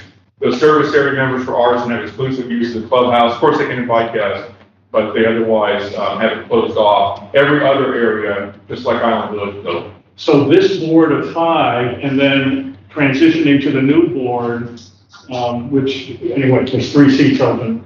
A lot of the decisions will be coming to this board so that we can be ready to open March 1st, and then as we're fine tuning, that'll be facing the newly elected board. So then the question that I had raised earlier was about grills, and so once it's turnover, we can take a look at if we keep the grills, if there's certain kinds of use for the grills, i.e. staff only for certain events, so we can determine the appropriate procedures to maintain safety and health. You're talking about sanitation. Right, yes, so that's all. We can work that through. Yeah, that's all within the board's discretion. Just think the general idea is we want to treat this property and operate this property in the same manner as we do others. If you find particular issues, if there's a sanitation issue with a particular item, if there's a safety issue with a particular item, it's within your discretion to make decisions for the best interest of the entire community. Yes. That's helpful. Do you have grills anyplace else? No, we do not. So I thought We have grills in town, outside of the park. Right, But but they're they're not copper grills, they're not gas grills. not CROA. And they're not gas. And they're not gas. They're charcoal. So these become issues. I think all of us want to see this open, particularly for the residents who live a block away or a half block away or even 5 blocks away. We want to see that open, but we're concerned about the safety and also with the apartments not yet fully occupied. I know there's 300 coming online, but they're not fully occupied. There's the eyes on the property that we all own, will soon own, is limited. So we're relying on heightened technology, probably more than we have elsewhere. And we know that police response will be limited. So we have to look at, what sort of security we have and safety of employees and so forth. We have a resident comment online if you're willing to speak. Charles, you want to speak? Hi, Charles Richards, 1020 Banks Road Street. So as I'm hearing about the 24/7 potential. Oh, can you hear me? Can you hear me?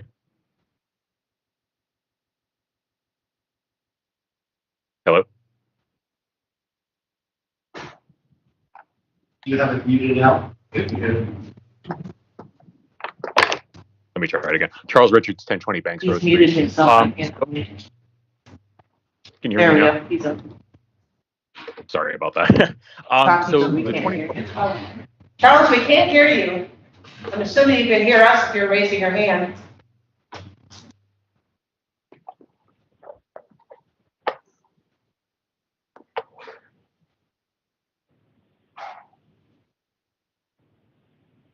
They can hear him online. He's gonna type his question. Here, Charles, try speaking again. Hi, can you hear me? There we go. Hi, Charles. All right. Thank you. Charles Richards, 1020 Banks Road Street.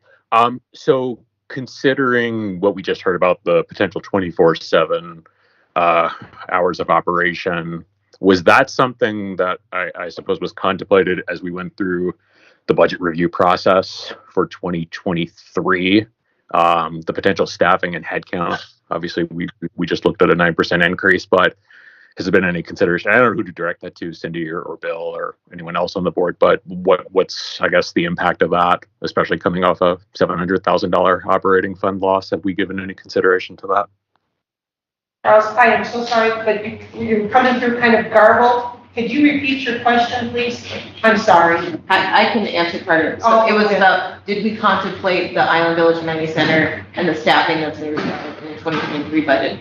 Charles did contemplate it in part, but for later in the year. So this is a rapid acceleration from what we were anticipating. So it adds, Okay. it adds to the deficit. It adds to a deficit for this year. Okay, thank you. I would say on the other hand, it could be that, you know, the market will pick up and the homes will sell quicker in Island Village, which will then bring revenue in. So, you know, they're sold out. They're sold out. So Charles, the other thing that I will note that was not anticipated on purpose in the 23 budget was the apartment rec fees that will come from the streetlight apartments. So that will be a revenue that was unaccounted for in the 23 budget that will hopefully offset some of that unexpected acceleration. It certainly will not fully offset it. So are they sold out, Island Village? Are they fully all sold out? Phase one. Well, the homes that are built are sold. They still have 52 flats that are not built that Madam is still paying on.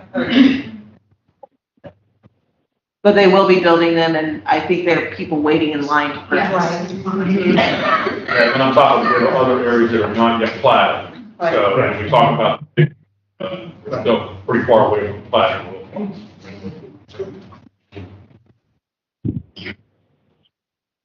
Do we want to talk about things that we'll add in terms, we talked a little bit about the technology. Do we want to talk a little bit more about that? In terms of the security camera. And access. So access was contemplated when they were planning the build. That was discussed with the CCMC staff. They provided streetlights in Mattamy with the specs for the key card readers and things that we needed. Jose and I went out there and walked it to look at the security cameras that were already installed. We will certainly need to install additional security cameras, especially on the sides. The gate, the fencing that's near the parking lot next to the amenity center is extremely low and can be easily jumped and will be an easy access point to the pool. There's some other easy access points as well that we will want to have cameras visible on, especially with the human detection like we have here in the back and the side. So management's already been moving forward with, planning what we will need to do and install in February. Wi-Fi. We've got the pool permits going. We've got the landscaping, bids going. Thank you. But until we find out the safety concerns with barbecues, they don't get turned on. The barbecues are built in, so I can't pull them, but we can lock them.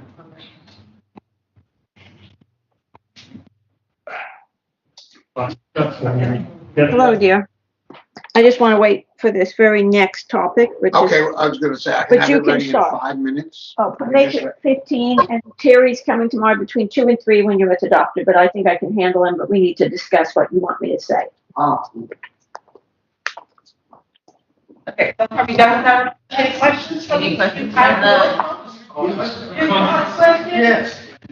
Hi, thank you, thanks very much for that. My name's Ed Brock, I'm at 2269 Celebration Boulevard in Mountain Village. Thank you very much for the update, I'm very happy to hear that there's a date now on the center, and I hope Mark and everyone's over here. And then, can I just ask a couple quick questions since we're on the topic? I was wondering, there's a park, I think called Magnolia Square, something like that, with there's some playground equipment, and would that be openings? We hear weird things that maybe there was a park or something, but I'm hoping maybe that could be open. The next thing is that there's no street lights from Celebration High School, is that something that's planned that there'll be, because it's, from Celebration High School all the way down, there's no lights. Third thing real quick, the mosquito, I'm from California, the mosquito is very aggressive and ill-tempered and ill-mannered over there, very bad. It's not so bad. We sent some little down there. I'm gonna get that in the record, yeah. Maybe I make a motion to use napalm or DDT or whatever's necessary to get rid of the mosquitoes. I walk around here a lot, and it's not that bad. It's very terrible over there, so appreciate anything that can be done. We talk about this a lot, so. Yeah, I'm trying to pass the buck on this. I am the CCD liaison. In terms of streetlights, CCD is responsible for those. Also in terms of mosquito control. So their meeting would be next month, and it would be wonderful if you all showed up to their meeting. So also, I've spoken with the CDD staff and they have treated Island Village a couple of times, but the weather this year has made it especially beneficial for mosquitoes to reproduce. So it's been a very active year from the mosquito perspective, so they will continue to treat, but if you want them to treat more, then, as Celia and Jim said, talk to CDD. They're the ones that are responsible for that one. And are we correct when we say they're responsible for putting the street lights? They are responsible, CDD and Osceola County are responsible for the roads and street lights and street signs, so that is not a HOA responsibility.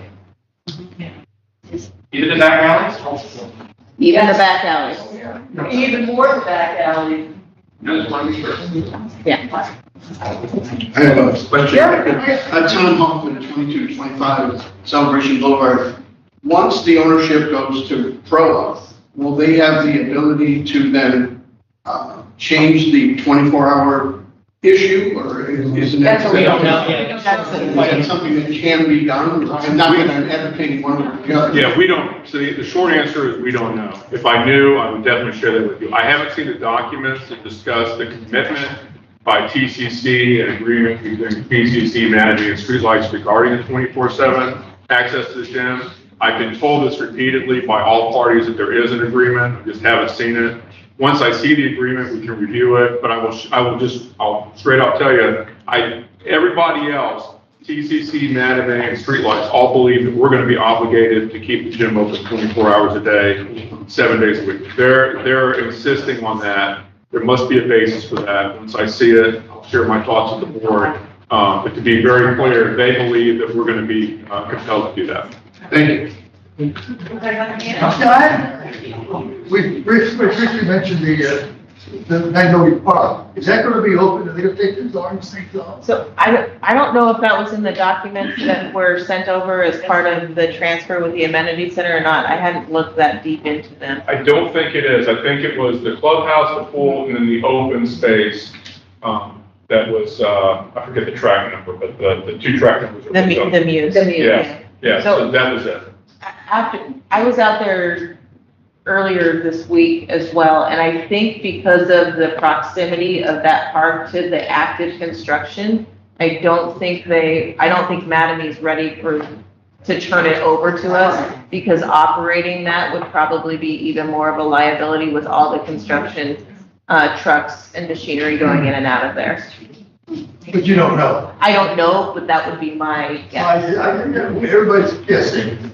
But I can say for certain, that's not being transferred over on paper.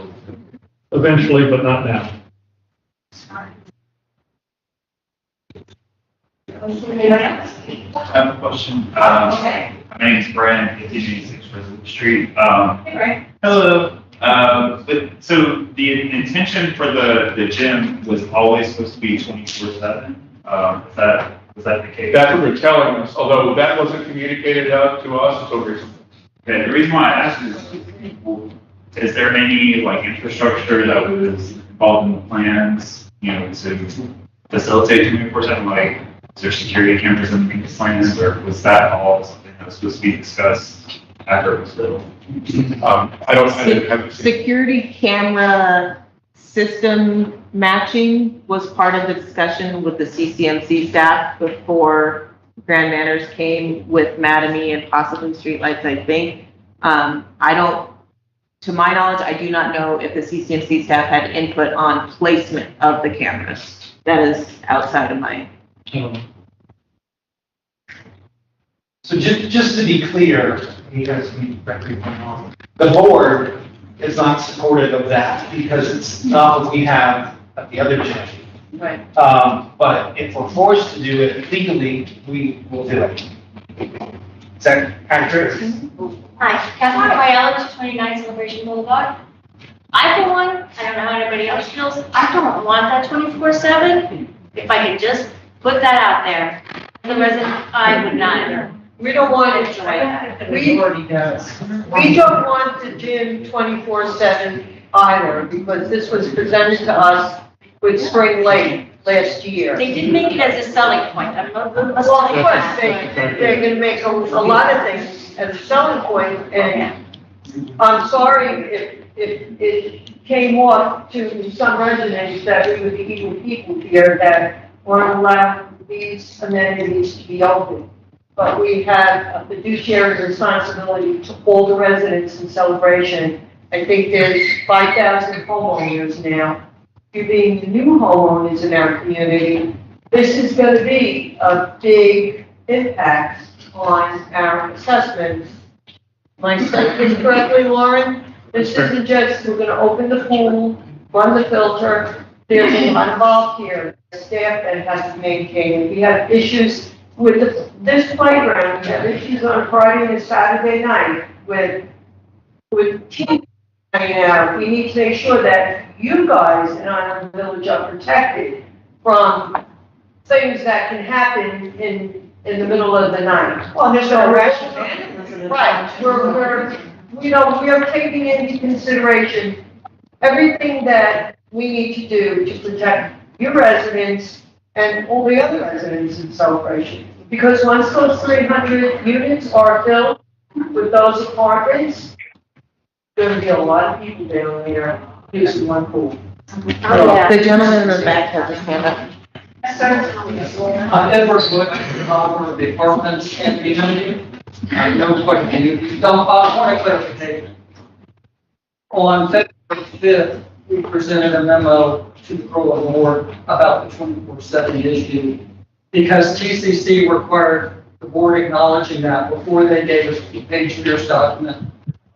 So here's what. February 5th last year? 2019. 4 years ago. They make it a lot of people are new. There's a driver of everything involved in the repository, what happened. Right. And what happened was, and just to be very clear, the 24/7 access is gym only and property residents only.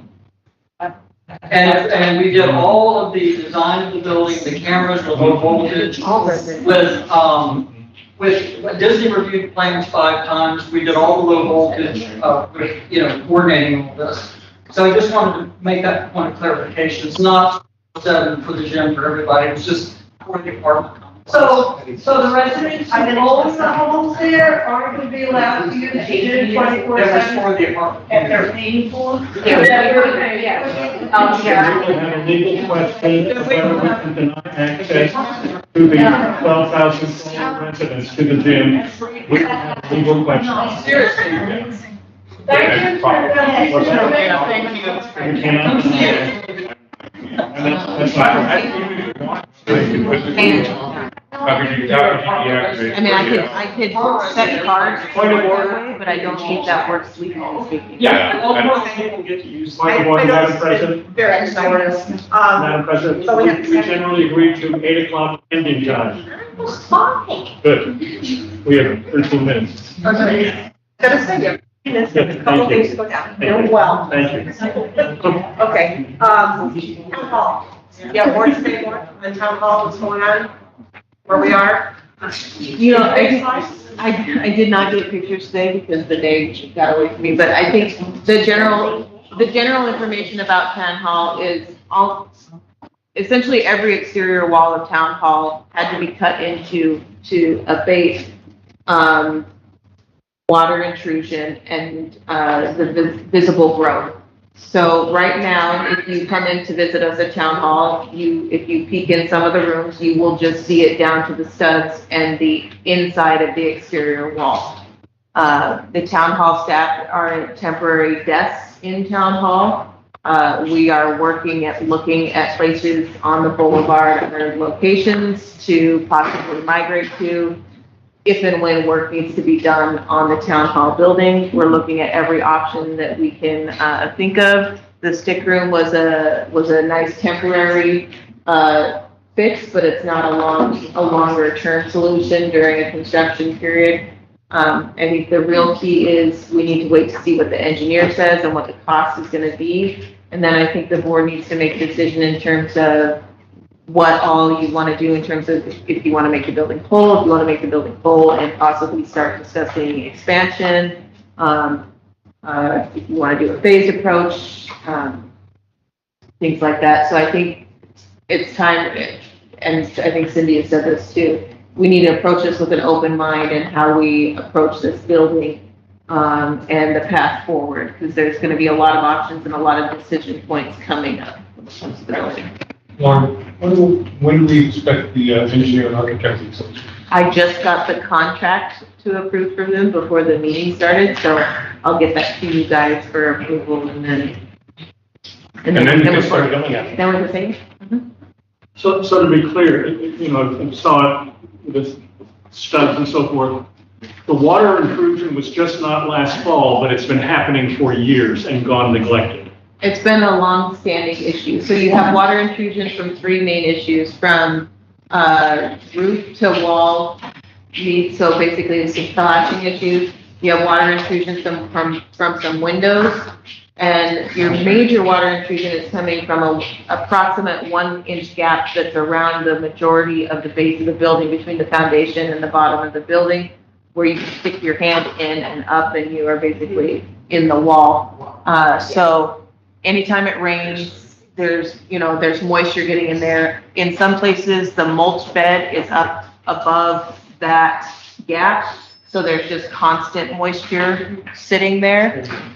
So I cannot close up the walls until we fix that issue. So right now, we're gonna live with studs exposed. So it's safe and healthy, but ugly.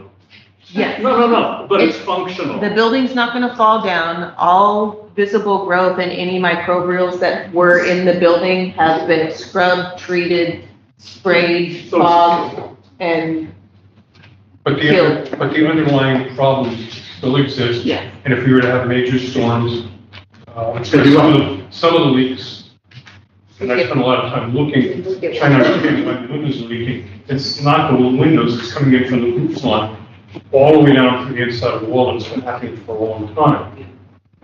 So if it's a big storm, we may get more water in, and that's why we should really move quickly, at least solidifying the exterior and protecting what we have. Yeah, don't close up the inside, leave it to the outside. Right. And then the engineer would give us some options about what can be delayed, just can give us, tell us more. Yeah. Thank you, Lauren. You have a resident question Oh, okay. behind you. Oh. Hi, Pete North, 1130 Tapestry Drive. If I recall, about 6 or 8 months ago, there was an insurance study of the 851 building. What is the output of that, and why was all this catastrophic problem not identified at that time?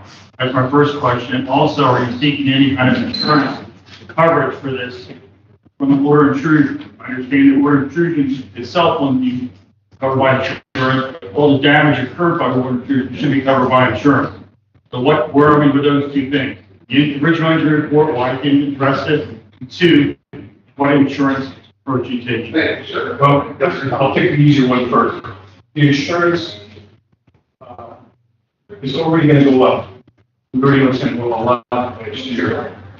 We put in a claim, it becomes a check mark against us, and it will go up even more in perpetuity way in the future. So at the moment, we're not contemplating a claim. And this also would be difficult. If they had an adjuster came out here, he's gonna see some of these, they're very historical, and we can't catch them to the storm, so we're gonna have this allowed. So it's just not an easy insurance claim to substantiate. As far as the report, that was the survey report in August, and they identified all of these things as possibilities. Everything that, and then we had a hurricane only a few weeks later before we had a chance to digest it. One, non-invasive, right? Right, I just mentioned that. They did not do any destructive analysis. In other words, they did not get any holes in the wall to see what was going on in the wall. They just looked at how it was built and what they could, like I had my hands up under the wall, knew that the walls didn't connect to the ground. So they did that kind of stuff, and they went up on the balconies, on the gutters and things. But the building itself is structurally sound. There's a lot of steel holding that building up. The curtain walls are very lightweight. Those walls are effectively styrofoam. So you're anticipating the cost to be not consequential if you would not file a claim. And then you said to yourself, they weren't visible to keep the destructive testing. So how would we have known and hiding this thing, keep going on at the time? Doesn't mean There's rust in the metal beams and stuff. that's fine. They can tell. You know, there was a piece of drywall that when they took the drywall off, what's that chalky thing behind it? It was the particle. Yeah, it crumbled. Yeah. So that's not. We don't know that. So- So I remember hiding from the insurance company trying to make a false claim. These are problems that occur, so. There were opportunities to address some of these issues prior to Grand Matters coming here. There were known regular wet instances in some of the corner areas, so that just weren't investigated. They were let to go. For whatever reason, I can't speak to that, but from the knowledge. Groundwater leaks go back to CCMC. And Lauren got her feet wet the first time there was a storm issue here. Literally, her office gets the wettest because it's on the corner. And, So, on the study, if you remember at the time, we wanted to move on and get a basic study. Hurricanes got in the way, and then the hurricane actually took over in terms of being able to, address the issue. So, You may have a ballpark estimate of what kind of cost will be. Yeah, that's what the report. We're still in discovery. Yeah. I gotta give some option. Yes, sir? Hey, so Andrew Beninati, 840 Lindell, and I was lucky enough to get a tour of the building from Amy yesterday, so thank you for that. And I'll just add, a lot of the issues in this building really preceded anything that happened with the weather this fall. So, I'm someone, anyone who goes to the finance meeting knows I'm really cheap. I would say we should spend the money. It's going to be more than whatever the insurance claim would be. But I think it's worth it for this team that works so hard for our town. So I would just put that out there, as long as we competitive bid. Thank you. Okay, moving on. So I was going to talk a little bit about the committee task force resolution phase for 2023. Of course, we've been here for a while, know that tis the season to appoint new committee members. So be on the lookout for the form to fill out for each of the committees that we have. We are also taking a look at the master resolution for our committees and each individual committee resolution. We're going to try to get some specific goals in there for each of the committees. I was looking at one, the last update was 2021, and there's an item on there that still hasn't been done because there's no date on it. Do this by so and such date. So we're trying to get very specific goals. And so we're going to be buttoning that up pretty soon, and hopefully by the next board meeting, we'll be able to vote on those. So, Comment on that? Sure. Yes, so in our documents dated over about 10 years ago was a, what do you call it, a resolution for the committees. So Lauren, and the board knows this, Lauren and Cindy and I have taken a first stab and basically cut it in half. Because there was a full page on how does a committee resolve disputes. So we tried to streamline it, orchestrated it, put committees and task forces and ad hoc groups, I don't call it something else, put it all, advisory groups. So trying to put it all together and then clarify the roles for staff liaison and board liaison, roles of committees. And so the overall arching, that's going to be sent to the board for review so we can formalize it at the February board meeting. So it'll be a draft that'll be circulated, and then also embedding code of conduct, because some of that was in the old resolution and just didn't belong there, so it's going to be an exhibit. So just a reorganization and then streamlining the specific. Right now we have 8 committees. And that's so that it's still conduct of meetings and 2 other categories, but that's going to be, so each committee will sign that. Right. And each committee member will get a copy of that, so they know what's going to be expected of them going forward. So that's what I'm going to say about that. Yeah. I'm going to skip to E. Can I I just want to have one comment. And the reason you guys have put so much work in, and again, thank you for doing that, is because we kind of felt there still is a little bit of a disconnect between some of the committees. That's right. We want to make sure that we're giving them direction as a board. And Which is what we're supposed to do. yeah, it's what we're supposed to do. And we want to be more specific about that. Cindy kind of led that charge. And we also want to make sure that they know to make recommendations to us. Right. Yeah, I think that's. Yeah, if they're, and these are things that got lost in the shuffle, you know, Right. if they put a process into place, that's great, but it has to come to the board first for our okay to put the process in place. Right. Which is not to say we wouldn't, but I mean, it's just that we need to know what's, you know, we're driving this bus, so we need to know, you know, exactly what's going on. But at the same time, the committees have their own expertise. Absolutely. For example, rec committee, special events, they all have their different expertise, and we rely on. And that's why they're on this committee. And we rely, exactly. Especially also the finance. Well, each of them in their own different way. Yeah. Exactly. So we're gonna skip the liaison updates, I hope you guys don't mind, because I really want to talk about Covenant software before we run out of time, which we already have, but we're gonna talk really fast. Lauren, we have been having issues with the Covenant software from day one. Where do we stand?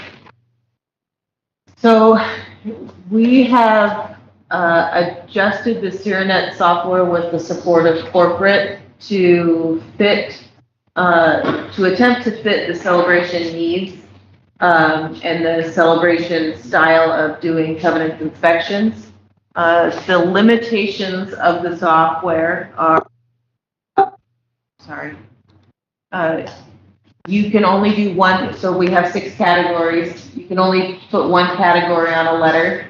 That letter is limited to 150 characters to try to explain to the resident what the issue is that they need to correct. And there are only 3 pictures that get printed with that letter. So if we do a full inspection like we have been doing now and somebody,